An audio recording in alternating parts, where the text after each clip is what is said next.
Conseguimos trazer para a fala a senhora Maria Lúcia Fatorelli. Pois não. Pode testar o som? Sim, boa tarde, perfeito, deputada. Está perfeito agora. Então, eu quero lhe dar as boas-vindas. É a primeira mulher a falar hoje. Então, está com a palavra para a sua exposição pelo prazo de 20 minutos. Muito grata, deputada Bia Kicis. Eu quero cumprimentar a deputada Fernanda Melchiona, que fez o requerimento para que possibilitasse a minha participação aqui hoje. E, em nome dela, cumprimentar todas as pessoas presentes nesse debate de hoje. Eu vou precisar compartilhar tela. Eu queria saber se eu estou autorizada. Pois não, está autorizada, sim. Ah, que bom. Eu já enviei o material, viu? Todos aí podem ter acesso e divulgar amplamente. Já estamos acompanhando a sua tela. Ótimo, muito grata. Como o tema aqui é a questão das inconstitucionalidades, eu vou passar rapidamente por esse ponto e contribuir principalmente nesse primeiro item de inconstitucionalidade. É um texto da jurista Glauce de Oliveira Barros. Ausência de motivação para a PEC 32. Constou da exposição de motivos apenas a frase percepção do cidadão corroborada por indicadores diversos, que o Estado custa muito e entrega pouco. Isso, inclusive, já foi repetido pelo representante do governo aqui hoje, sem qualquer comprovação. A jurista Glauce coloca também a questão do desvio de finalidade, a questão do descumprimento do princípio da legalidade, violação a cláusulas pétreas quando se modifica o termo funções públicas como atribuições do Estado, que consta da Constituição, e trata das funções desempenhadas por agentes públicos em nome do Estado. Isso está sendo substituído por mero vínculo. E essa é uma modificação que não poderia ser feita, a não ser por outra Assembleia Constituinte. É, como disse o próprio representante do governo, a maior modificação da estrutura do Estado e não pode ser feita por parlamentares não constituintes. Essa PEC propõe o desaparelhamento do Estado por meio de extinções de órgãos públicos da administração direta e ministérios. Ofende o princípio da moralidade pública, traz de volta o apadrinhamento, rompe com garantia fundamental retratada pelo conceito de direitos e interesses coletivos, encerrando a proteção coletiva trazida pelo Estado democrático de direito. Isso não é pouca coisa, principalmente num país desigual como o Brasil. Ofende o princípio da separação dos poderes, em evidente violação à Constituição. Invade competência legislativa, tira competências do próprio Poder Legislativo, dos deputados e senadores, e transfere essas atribuições para o chefe do Poder Executivo. Desregulamenta o serviço público, diminuindo o direito de servidores públicos em evidente redução indireta de salário, enfraquecimento, desvalorização do servidor, extinção de função pública e vários outros aspectos. Um outro parecer de escritório jurista fala também da inconstitucionalidade da extinção do regime jurídico único. Foi falado aqui por pessoas que me antecederam que isso pode ser feito por outra Assembleia Nacional Constituinte.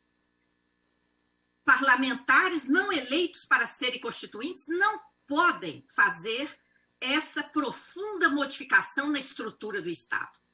A PEC viola postulados intangíveis da Constituição Federal. Não é possível tal aviltamento do serviço público a pretexto de uma diferenciação de cargos típicos e outras situações, comprometendo a feição do Estado. Alternativas inconstitucionais pretendidas pela PEC 32 aviltam a importância do Estado perante seus próprios interesses.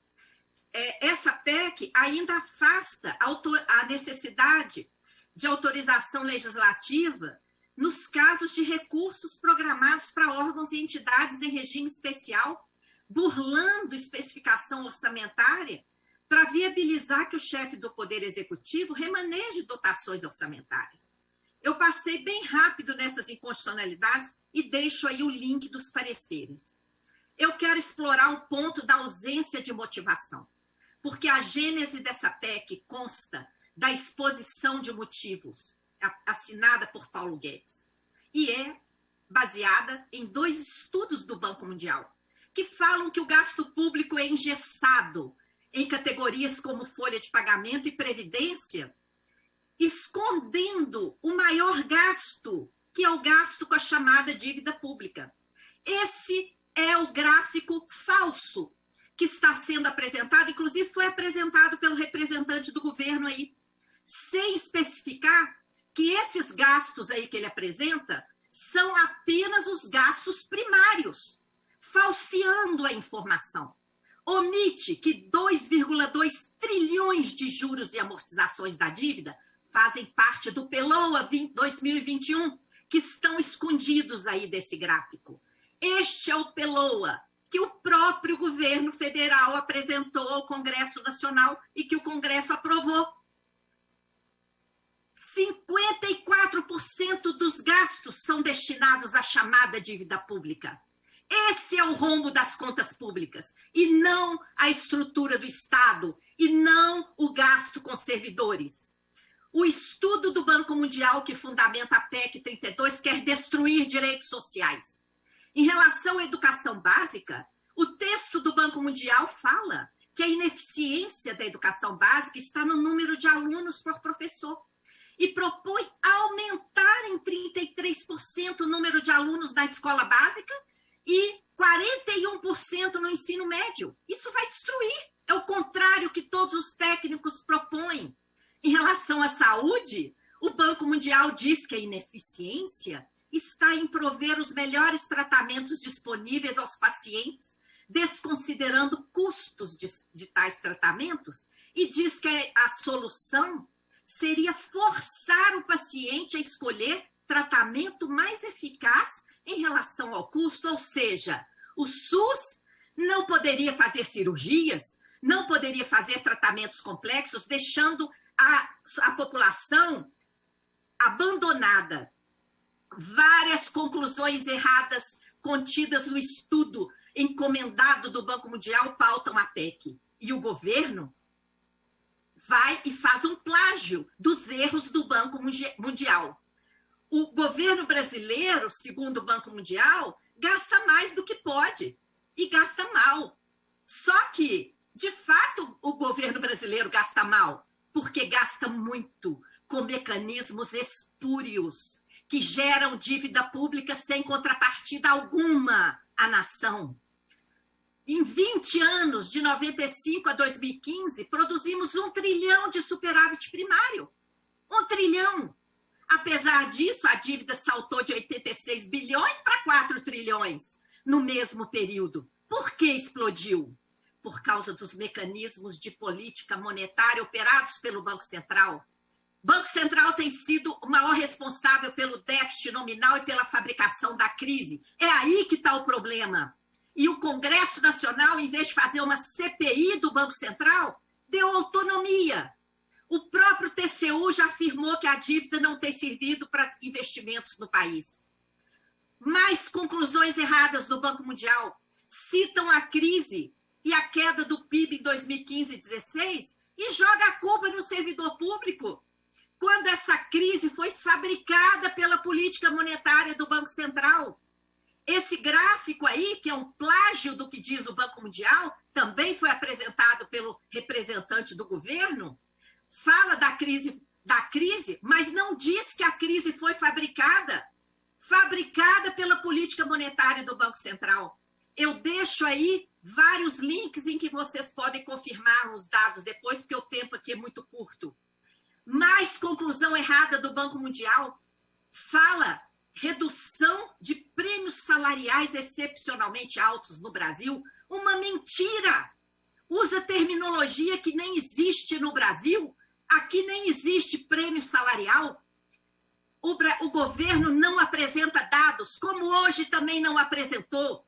A maioria dos servidores públicos recebem baixos salários. A PEC aumenta gasto com chefia que poderá ser ocupada por qualquer pessoa fora de carreira, os amigos do rei, como já adianta a medida provisória da semana passada, medida provisória 1042.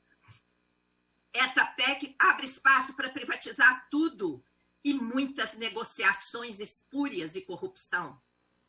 Mais um plágio do governo em relação ao que diz o Banco Mundial.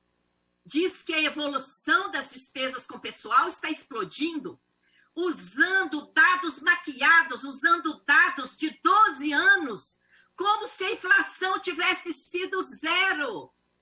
Ao fazermos uma reprodução honesta dos dados, corrigindo os dados em relação à participação do PIB em cada ano, olha aí a linha verde, em vez de ter um aumento de 145% em 12 anos, como mente o governo, nós tivemos foi queda de 4,54% do PIB para 4,34% do PIB. Se colocarmos o gasto com a dívida na mesma escala que o governo coloca o gráfico com o pessoal, olha o que teríamos. Lá embaixo, quase desaparecido o gasto com o pessoal, e olha lá o pico de gasto com juros e amortizações da chamada dívida pública, que nunca foi auditada como manda a Constituição. Esse é o gráfico correto. Gasto com pessoal e gasto com dívida atualizados, corrigidos pelo IPCA anual. Olha lá o gasto com pessoal, uma linha praticamente reta em vermelho. Não houve quase aumento, até porque está em vigor a famigerada emenda constitucional 95, que congela, coloca teto de gastos. E olha lá os gastos com a dívida, esses sim, delinquentes, dando saltos, principalmente quando as crises são produzidas. A alegação de excesso de funcionários é mentira. Nós desmentimos em relação aos dados do próprio boletim do governo federal na carta aberta, desmentimos com base em dados da OCDE e dados da OIT. Estão todos aí que vocês podem analisar. O ponto central dessa PEC é incluir o princípio da subsidiariedade na Constituição e colocar o Estado para atuar nas sobras, onde o setor privado não tiver interesse em atuar. A PEC abre espaço para privatizar tudo, para compartilhar qualquer serviço público com o setor privado. Então, quem diz que não afeta os atuais está mentindo. Afeta todo o serviço público, que poderá ser objeto de compartilhamento. Isso viola o modelo de Estado constante da Constituição Federal. O desmonte está aí também. Por simples decreto, o presidente poderá extinguir cargos, ministérios, o que coloca em risco IBAMA, INPE, DENIT, Fiocruz e as universidades. Essa PEC impede o desenvolvimento socioeconômico do país. A quem interessa o desmonte do Estado? Interessa esse setor aí que está comprando os bens públicos e ainda usando o dinheiro do BNDES. Isso é que é benesse, isso é roubo do nosso patrimônio público. A PEC 32 é apenas a fase 1 de um projeto considerado sigiloso. Olha que tem inconstitucionalidade maior do que essa. Os parlamentares nem conhecem o projeto todo. Ela não pode ser chamada de reforma administrativa. Não é uma organização republicana do Estado. Faz apenas um plágio de estudos errados do Banco Mundial. É uma reforma ideológica do mercado. É uma reforma ideológica que modifica o papel do Estado de acordo com aqueles que acreditam que o mercado vai dar conta das demandas da sociedade. Onde estava o mercado quando eclodiu a pandemia? Quem socorreu o povo brasileiro? O SUS, que teria sido do povo se tivesse esperando o mercado.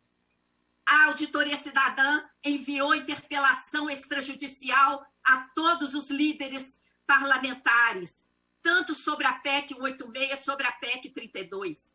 Infelizmente, a 186 foi aprovada como um trator, sem um debate sequer, e pelas falas se viu que muitos parlamentares nem sabiam do que se tratava direito. Agora, na PEC 32, ainda bem, estão fazendo o debate. Os argumentos estão também em carta aberta. O que tem provocado crise no Brasil é a política monetária do Banco Central. Temos trilhões em caixa. O Brasil não está quebrado. O problema é que todo esse dinheiro aí que está na conta única, que está no caixa do Banco Central e em reservas internacionais, tem sido reservado para atender interesses do mercado. Documento da própria frente parlamentar aí da Câmara usa a crise como justificativa para essa contrarreforma.